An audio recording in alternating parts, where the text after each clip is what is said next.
달려오다 보니까 20년 전 생각납니다. 제가 20년 전에 대통령 출마한 거 알고 계시죠? 48살이었습니다. 세월이 참 많이 흘러갔는데 그때도 독도 가지고 일본 친구들이 시비를 거는 때예요. 그래서 제가 결연한 의지를 보이려고 저 강원도 강릉에서 헬리콥터를 타고 후보 시절에 이 독도를 갔습니다. 근데 그날따라서 안개, 해무가 너무 짙어가지고 아무것도 안 보이더라고요. 출발할 때부터. 여기 포항 와가지고 울릉도 쪽으로 꺾어서 바다로 좀 나가니까 비로소 해무가 거쳐가지고 울릉도에 잠깐 내렸다가 독도에 들어갔는데 한 2시간도 안 돼가지고 늦으면 기상 때문에 못 나오니까 빨리 나가야 되겠다고 그래서 제가 나왔습니다. 대통령 후보로는 아마 처음이자 마지막으로 제가 독도를 방문했던 사람입니다.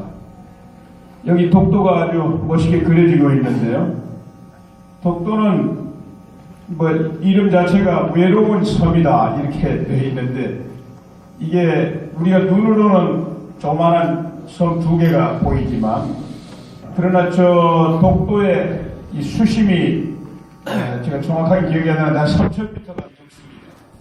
그러니까 바다 밑에서부터 3,000m가 넘는 거대한 산이 올라와 가지고 정상만 눈에 보이는 거예요. 정상만.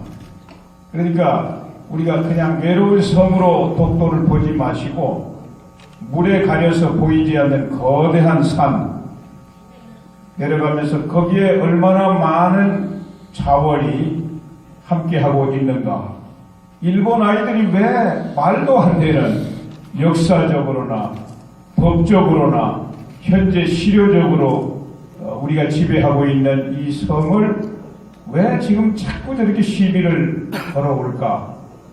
그거는 하는 것입니다. 그래서 이걸 우리가 잘 생각해야 되고요.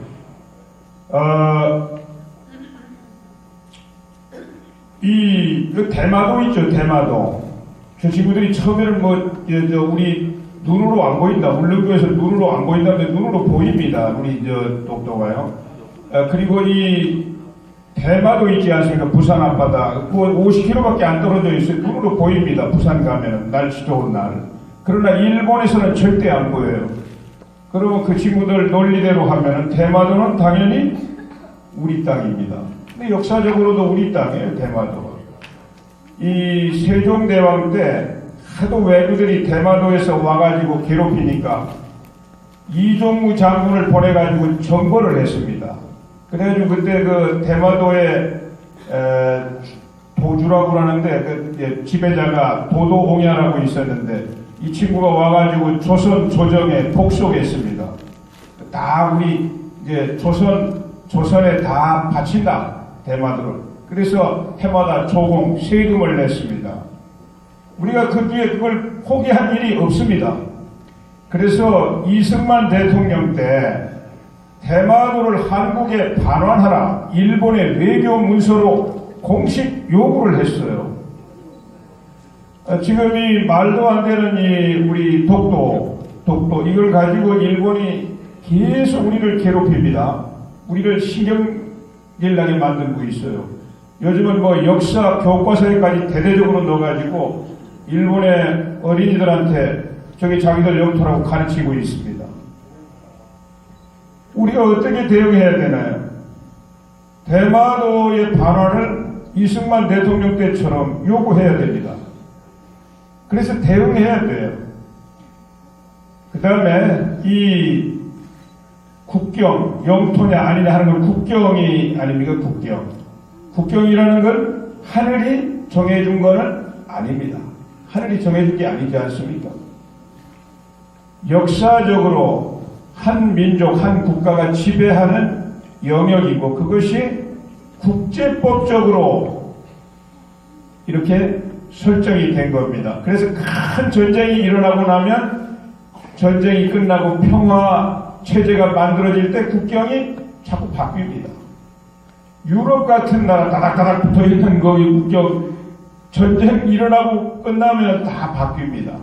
우리 한민족의 국가가 옛날 고조선, 고구려, 신라, 백제, 발해, 고려, 그리고 조선, 대한민국 이렇게 내려왔는데 옛날 고조선, 고구려 때 동북아시아 대륙, 저 시베리아 대륙이 다 우리 영토였잖아요.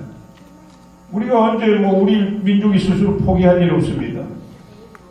그리고 우리 조선시대 구한말 일본 아이들이 여기 침탈해가지고 할 때 일본 놈들이 멋대로 저 간도를 다 중국한테 그냥 넘겨버리지 않았습니까? 간도도 우리가 포기한 일이 없어요. 그리고 우리 한반도 전체를 일본 아이들이 강제로 병탄해가지고 36년 동안 우리가 고생했습니다. 그래서 이 독도가 우리 땅이냐 아니냐 뭐냐 이건 다 하늘이 정해준 게 아니라 우리 민족이 우리 나라가 실력으로 이거를 지켜나가는 것이 문제다. 이걸 우리가 알아야 되고요. 자, 지금 일본 아이들이 별짓 다 하고 있지만 저거를 뺏어가려면 전쟁밖에 없지 않습니까? 전쟁. 일본 감히 우리한테 전쟁할 수 있습니까? 할 수 없습니다. 만일 독도를 건드려 그럼 우리가 바로 대마도를 점령해버리면 됩니다. 그리고 있을 수 없는 국제 질서가 용납을 하지 않습니다. 그래서 자꾸 우리가 저들이 자꾸 도발을 한다고 해서 너무 피곤하게 생각하실 거 없습니다. 우리가 당당한 자세로 지켜나가면 되는 것이고요. 그 다음에 자, 지금 일본이 왜 저렇게 우리한테 막 나가느냐. 우리나라보다 일본이 국력이 지금 5.5배입니다. 5.5배. 우리는 일본을 하찮게 생각하지만 객관적으로 세계 속에 일본은 어마어마하게 큰 나라예요. 힘. 우리 대한민국보다 경제력이 5.5배입니다. 임진왜란 때 저 오사카 막부, 도요토미 히데요시 오사카 막부의 경제력이 조선 팔도 경제력의 4배였습니다. 4배. 4배의 국력을 가지고 7년 동안 우리 조선 반도를 박살을 내지 않았습니까? 우습게 보는 거예요. 지금 저 쿠릴 열도, 북방 4개도서 당연히 우리가 봐도 일본 영토입니다. 그런데 러시아가 2차 대전 이후에 그걸 깔고 뭉개가지고 발언 안 합니다. 거기다 막 공항까지 건설해서 공항까지. 그래도 꼼짝을 못해. 독도에다가 김영삼 대통령 때 조그마한 선착장 만들었는데 그 하더니 거기 뭐 과학기지, 해양과학기지 하나 만들려고 하는데도 난리를 쳐가지고 어떻게 된 정부가 예산까지 다 넣어가지고 다 공사 계약까지 했다가 지금 못하고 있습니다. 강자한테는 꼼짝을 못해. 일본 민족은. 우리가 무수해 보이니까 마구 도발합니다. 그러나 그자들이 전쟁을 할 수 없어요. 전쟁은 우리가 그냥 두지도 않습니다. 우리가 일본보다 힘이 강해지면 도발하라고 해도 하지 못합니다. 그 일본보다 어떻게 우리가 강해지느냐. 지금 우리보다 5배나 더 큰데 통일하면 얼마 안 돼서 우리가 일본보다 더 강해집니다. 제가 그냥 하는 이야기가 아니라 골드만삭스라고 하는 세계 최고의 투자 자문회사 미래 변화를 예측하는 그런 능력을 가진 회사가 보고서로 내놓은 게 있어요. 한반도 통일이 곧 된다고 다 보고 있습니다. 제가 봐도 북한 체제는 수명을 다 했어요. 이제 뭐 빠르면 2, 3년 안에 통일이 될 겁니다. 제가 대통령이 되면 틀림없이 됩니다. 또 통일. 안 웃으시네. 그러면은 그 친구들이 어떻게 전망을 하고 있느냐. 2050년 통일이 되고 지금부터 한 34년, 3년밖에 안 남았지 않습니까? 한 30년쯤 지나면은 통일 한국의 경제력이 독일이나 일본보다도 더 커진다는 것입니다. 그래서 세계 그때 경제력은 어떻게 돼 있을 것이냐? 중국이 제일 강합니다. 미국, 인도, 러시아, 브라질, 한국입니다. 독일이나 일본은 좀 뒤에 있어요, 우리보다. 그때 되면 일본이 우리를 어떻게 하겠어요? 똑똑 가지고 까불지 못할 겁니다.